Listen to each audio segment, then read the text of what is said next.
हमने last class के अंदर समझ लिया था इंग्लिश के अल्फाबेट ओरिएंटेड कैसे हुई। अब हम समझने जा रहे हैं इंग्लिश को थोड़ा सा डीपली कि इंग्लिश की जरूरत क्या है, किस तरीके से इंग्लिश बोली जा रही है।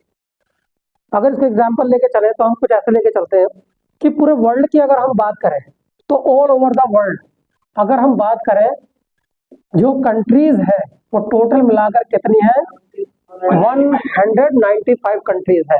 और इस पूरे वर्ल्ड के अंदर जो कंट्रीज है उनके अंदर जो लैंग्वेज बोली जाती है वो कितनी बोली जाती है, 7139 लैंग्वेजेस, यानी पूरे वर्ल्ड के अंदर इतनी लैंग्वेज बोली जाती है। और अगर हम बात करें ओनली इंडिया, अगर हम सिर्फ इंडिया की बात करें तो इंडिया के अंदर भी हमारी जो ऑफिशियल जो लैंग्वेज है वो 22 है, लेकिन जो बेसिक लैंग्वेज है हमारी वो कितनी है, 122।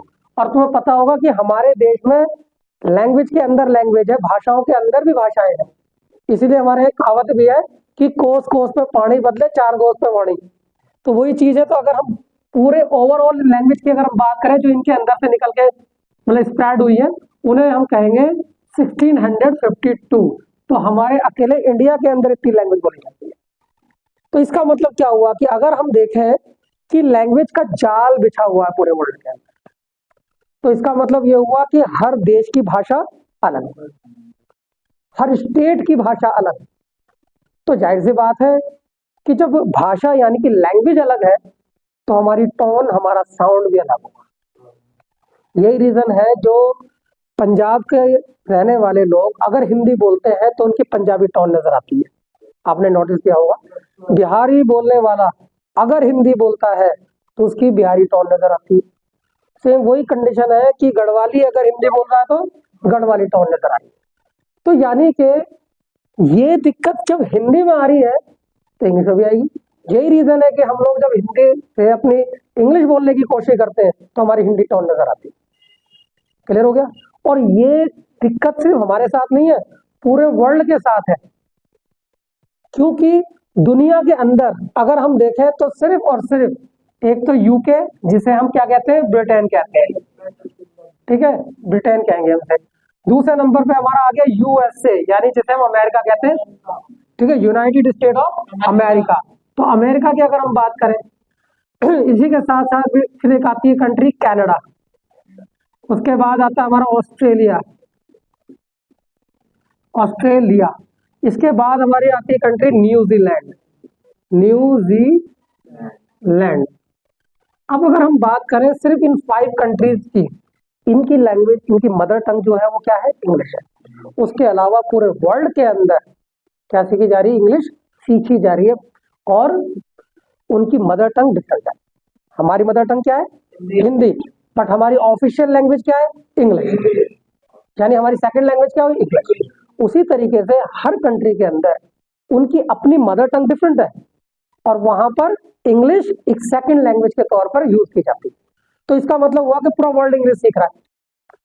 और मैंने बताया कि हम सिर्फ जब हिंदी से इंग्लिश में जा रहे हैं, यानी किसी भी लैंग्वेज से जो हिंदी में जा रहे हैं या इंग्लिश में जा रहे हैं, सॉरी, तो जब हम इंग्लिश बोलते हैं तो हमारी टोन नजर आती है टोन नजर। वो क्यों नजर आती है? जब एक कोई भी किसी भी कंट्री का रहने वाला इंसान अपनी मदर टंग के अंदर जब 20 से 25 साल दे रहा है, 15 से 20 साल भी दे रहा है, तो वो लैंग्वेज क्या है कि वो उसके अंदर बस जाती है, उसके खून में बस जाती है, उसके बॉडी के अंदर रम जाती है। अब वो उसे छोड़ पाना इजी नहीं होता, वो टोन आएगी ही आएगी। और दूसरे नंबर पे हमारी सिर्फ टोन ही चेंज नहीं होती, हम वर्ड भी गलत बोल रहे होते हैं। कि जैसे आपने देखा कुछ वर्ड होते हैं हमारे, जैसे मान लीजिए मैं एग्जांपल दे देता हूँ आपको, सॉरी, कैपेसिटी, ये देखो इसे क्या क्या लिखा हुआ है, कैपेसिटी, लेकिन पढ़ते क्या है इसे हम, कैपेसिटी। उसी तरीके से मान लीजिए लिखा क्या है, कंफर्टेबल, लेकिन होता क्या, कंफर्टेबल। इसी तरीके से मान लो क्या लिखा है, डेवलप, होता क्या है, डिवेलप। उसी तरीके से मान के चलो, सॉरी क्या लिखा है, गवर्नमेंट कहते हैं लोग इसे, होता क्या, गवर्नमेंट। इसी तरीके से मान लो जी बहुत से पढ़ते हैं वेडनेसडे, कुछ पढ़ते हैं वेनसडे, होता है वेंसडे। तो कहने का मतलब क्या हुआ कि इस तरह से बहुत वर्ड है, यानी हम सिर्फ साउंड में ही प्रॉब्लम नहीं कर रहे, बल्कि हमारी प्रॉब्लम इनमें भी हो रही है, यानी रीडिंग में भी दिक्कत हो रही है। और ये हमारे साथ ही नहीं है, दुनिया के जितने भी देश हैं, अगर वो इंग्लिश सीख रहे हैं तो ऑब्वियसली उनके सामने ये प्रॉब्लम आ ही रही होगी, ठीक है। और इंग्लिश एक इंटरनेशनल लैंग्वेज बन गई, क्योंकि पूरा वर्ल्ड सीख रहा है। अब अगर इंग्लिश इंटरनेशनल लैंग्वेज है तो जाहिर सी बात है इसके ऊपर स्टडी होना लाजमी बात है। तो इसीलिए इंग्लिश के ऊपर साइंटिफिक स्टडी की गई, जिसे हम क्या कहते हैं, लिंग्विस्टिक कहते हैं। क्या कहते हैं? लिंग्विस्टिक।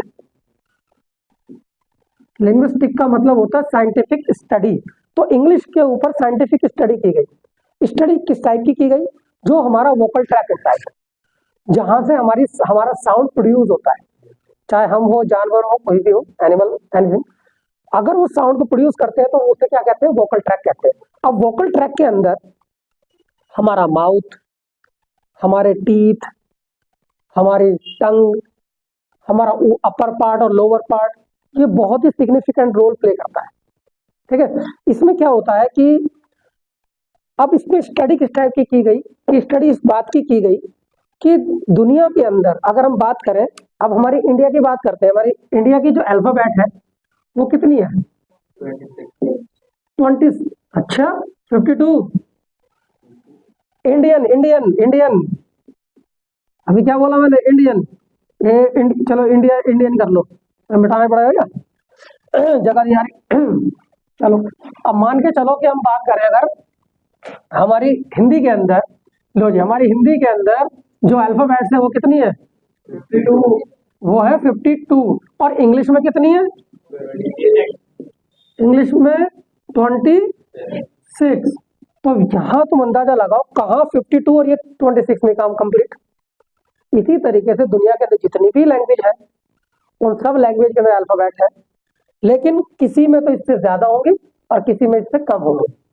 और सबसे इंपॉर्टेंट चीज ये है कि कुछ ऐसे अल्फाबेट्स होते हैं, जो लेटर क्या होते हैं, जिसे हम लेटर कह सकते हैं, कुछ ऐसे लेटर्स होते हैं जो लेटर्स हमारे पास है, इनके पास नहीं, और जो इनके पास है वो हमारे पास नहीं। यही दिक्कत हर लैंग्वेज में है कि किसी के पास ता है तो ठा नहीं, ता है तो था नहीं, का है तो खा नहीं। यानी ये प्रॉब्लम सिर्फ हमारे साथ नहीं है, पूरे वर्ल्ड के साथ। तो कहने का मतलब ये हुआ कि अगर वो अल्फाबेट नहीं है तो उस अल्फाबेट को सीखना तो पड़ेगा, बोलना सीखना पड़ेगा ना। तो इसीलिए वोकल ट्रैक पे स्टडी की गई। स्टडी ये की गई कि हमारा माउथ जो है कितना ओपन होगा, एयर कितनी बाहर आएगी, हमारी टंग की पोजीशन क्या होगी। तो कहने का मतलब हुआ कि इस पे साइंटिफिक स्टडी की गई। इस साइंटिफिक स्टडी में करने के बाद एक इंटरनेशनल सिस्टम बनाया गया है। उस इंटरनेशनल सिस्टम को हम कहते हैं आईपीए। क्या कहते हैं? आईपीए। अब देखो, जो इंटरनेशनल सिस्टम बना है उसे क्या कहते हैं हम? आईपीए। आईपीए जो है, इसकी फुल फॉर्म जो होती है, आई यानी कि इंटरनेशनल, इंटरनेशनल। दूसरे नंबर पे फोनेटिक्स, फोनेटिक्स भी कर सकते हैं। अल्फाबेट,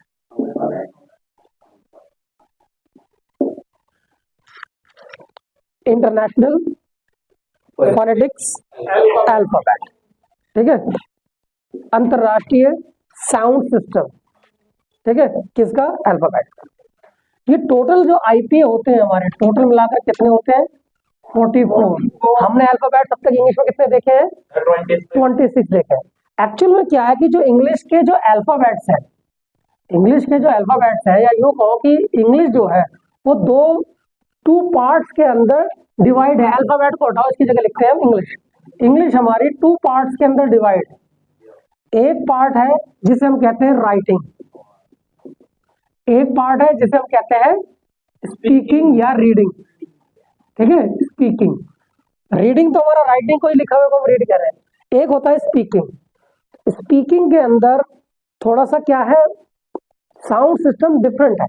अगर हम देखें टोटल इंग्लिश की जो अल्फाबेट्स है हमारी, वो क्या है हमारी, हाँ वो अल्फाबेट्स हमारी है 26।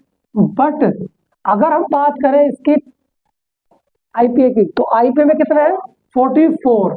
अब 44 में ये सिस्टम इसलिए बनाया गया क्योंकि लिखा हुआ एक अल्फाबेट अलग है, उसको सही तरीके से प्रोनाउंस कैसे करना है, that is a different thing. ठीक है, जैसे मान के चलिए आपके पास टी है और हमारी इंडियन सिस्टम में क्या है, टा ठा। तो ना तो ये टा है और ना ही ये ठा है, इसे क्या कहेंगे, छा, छी, छी। उसी तरीके से मान लीजिए डी, तो हमारे पास एक तो डा है और दूसरा क्या है, ढा है। ना तो ये डा है ना ये ढा है, इसे क्या कहेंगे, जी, जी। डिफरेंस है होगी। तो कहने का मतलब क्या हुआ कि अब लिखा हुआ और स्पीक किया हुआ थोड़ा सा डिफरेंट है, उन दोनों का मामला डिफरेंट है। दैट्स वाई हम ये कह सकते हैं जो हमारी अल्फाबेट्स है, जो हमारा साउंड सिस्टम है, ये बनाया गया, या यूं कहो कि इसके ऊपर जो भी हमने एक साइंटिफिक स्टडी की है, किसके ऊपर, हमारे साउंड के ऊपर। तो साउंड में जो स्टडी की गई है वो किस पे की गई है, वोकल ट्रैक पे की गई है। वोकल ट्रैक का मतलब है जहां पे हमारा साउंड क्या होता है, प्रोड्यूस होता है। जो साउंड प्रोड्यूस होता है तो उसी को वोकल ट्रैक कहते हैं। अब उसका जो रोल है, उसके अंदर कुछ ऐसे हमारे माउथ के पार्ट हैं जो सिग्निफिकेंट रोल प्ले करते हैं। जिस एग्जाम्पल के तौर पर हमारी सबसे पहले आती है टंग, दूसरे नंबर पे अपर पार्ट, लोअर पार्ट, तीसरे नंबर पे माउथ और हमारे टीथ। ये सारे मिलकर वोकल ट्रैक की हेल्प करते हैं किसी भी वर्ड को, किसी भी अल्फाबेट को सही प्रोनाउंस करने में। जैसे हमारे पास टा तो है, टा से टमाटर, बट छी नहीं था हमारे पास। अब ये छी कैसे निकलेगा, तो उसके लिए इन्होंने क्या किया कि एक साउंड सिस्टम बनाया जिसे फोनेटिक्स कहते हैं। तो ये साउंड जो सिस्टम बनाया उससे हेल्प मिलती है हर उस इंसान को जो किसी भी कंट्री से बिलोंग करता है बट इंग्लिश सीखना चाहता है। क्लियर हो गया। तो उसे इंग्लिश बोलते समय जो परेशानी आने वाली है तो वो कैसे सॉल्व होगी, वो प्रॉब्लम कैसे डिडक्ट होगी, कैसे प्रॉब्लम सॉल्व होगी, that is the main reason IPA बनाने का। क्लियर हो गया। तो आईपीए का मतलब है उसमें जो 44 जो हमारे साउंड सिस्टम है उनको सही तरीके से कैसे बोलना है, माउथ कितना खुलेगा, एयर कितनी बाहर आएगी, हमारी जो टंग है वो टीथ पर टच होगी कि अपर पार्ट पर टच होगी या लोअर पार्ट पर टच होगी। ठीक है, यानी उसकी पोजीशन क्या होगी, किस वर्ड पे कितना स्ट्रेस दिया जाएगा। तो दैट इज अ आईपीए, समझ लो। इसी को कहते हैं हम एक तरीके से फोनेटिक साउंड। अब इसके अंदर क्या हमने सीखा कि जो हमारे फोनेटिक साउंड है वो कितने हैं टोटल मिलाकर 44। तो 44 जो हमारी जो साउंड है, तो इन 44 साउंड के अंदर दो पार्ट है। एक पार्ट जिसे कहते हैं वाउल और एक है हमारे कॉन्सोनेंट, कॉन्सोनेंट। ठीक है, वाउल्स भी कह सकते हो, कॉन्सोनेंट्स भी कह सकते हो। वाउल्स के अंदर दो पार्ट है, एक तो है मोनोफ्थॉन्ग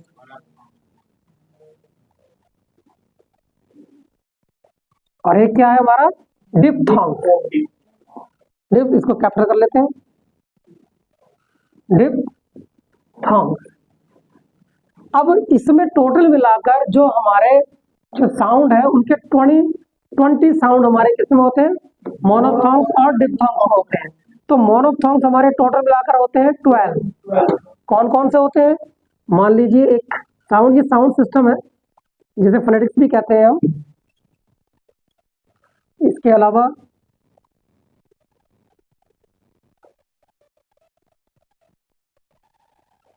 और आगे चले हम,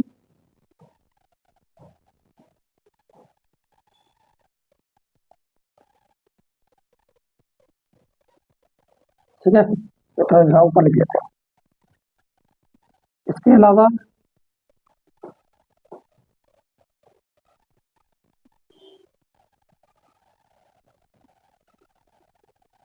ये टोटल मिलाकर हमारे साउंड बन रहे हैं 1 2 3 4 5 6 7 8 9 10 11 12 हो गए। तो टोटल मिलाकर हमारे कितने हैं, मोनोफ्थॉन्ग्स कितने टोटल मिलाकर 12, कितने 12। अब डिप्थॉन्ग्स हमारे कितने होते हैं 8। वो डिप्थॉन्ग्स का मतलब क्या होता है पहले हम समझ लेते हैं। मोनोफ्थॉन्ग्स का मतलब है सिंगल साउंड, और इन्हीं को ही अगर हम दोनों को कनेक्ट कर दें तो बन जाएगा डबल साउंड। तो डबल साउंड जो है वो हमारा क्या कहलाएगा, डिप्थॉन्ग। जैसे मान लीजिए हम बात करते हैं इसकी, इसके साथ हमारा एक तो साउंड ये मिल गया, एक इसके साथ हमारा साउंड ये मिल गया, एक इसके साउंड एक इसके साथ ही हमारा साउंड ये मिल गया। एक इसी के अंदर दूसरा साउंड ले लेते हैं हम आई का, इसमें भी आई ए ओ ई, ठीक है। इसके अलावा इसके अंदर फिर इसमें और साउंड होता है हमारा कुछ इस टाइप का, और एक ईया, और एक होता है हमारा उआ। अब देखो ये साउंड हमारे टोटल मिलाकर 9 हो गए। कितने हो गए? 9। इसके अंदर जो ये साउंड है ये हमारा ब्रिटिश साउंड होता है। ब्रिटिश के साउंड के अंदर ये यूज किया जाता है और अमेरिकन साउंड में ये यूज किया जाता है। इनको पहले साउंड पकड़ लेते हैं क्या चीज है। इसे कहेंगे अ, इसे अ, इसे अ, इसे अ, इसे कहेंगे आ, ओ, ई, ई, उ, ए, उसी तरीके से ये साउंड औ, आउ, ओ, आई, ए, ओई, एया, ईया, उआ, ये साउंड है। जैसे मान लीजिए ये क्या लिखा हमने, GO। अब ब्रिटिश इस साउंड में बोलेगा इसे गो, अमेरिकन साउंड को इस वाले साउंड से बोलेगा गो, ठीक है। तो ये क्या है, हमारे टोटल मिलाकर 20 क्या हुए हमारे मोनोफोन्स एंड डिप्थोन्ग। तो ये टोटल हमारे साउंड सिस्टम है। अब हम बात करते हैं कॉन्सोनेंट की। कॉन्सोनेंट के अंदर हमारे क्या क्या होते हैं, जैसे एक होता है पी, इसको बोलते हैं प, ब, छ। तो ये सारे हमारे क्या है, ये हमारे सारे कॉन्सोनेंट साउंड है। कॉन्सोनेंट साउंड, इसके अंदर भी 2 तरह के साउंड होते हैं, वॉइस एंड अनवॉइस, ठीक है। वॉइस साउंड का मतलब हो गया जिसकी आवाज में एक झनकार देती है, ठीक है, कुछ इस तरह का साउंड। और दूसरा साउंड जो होता है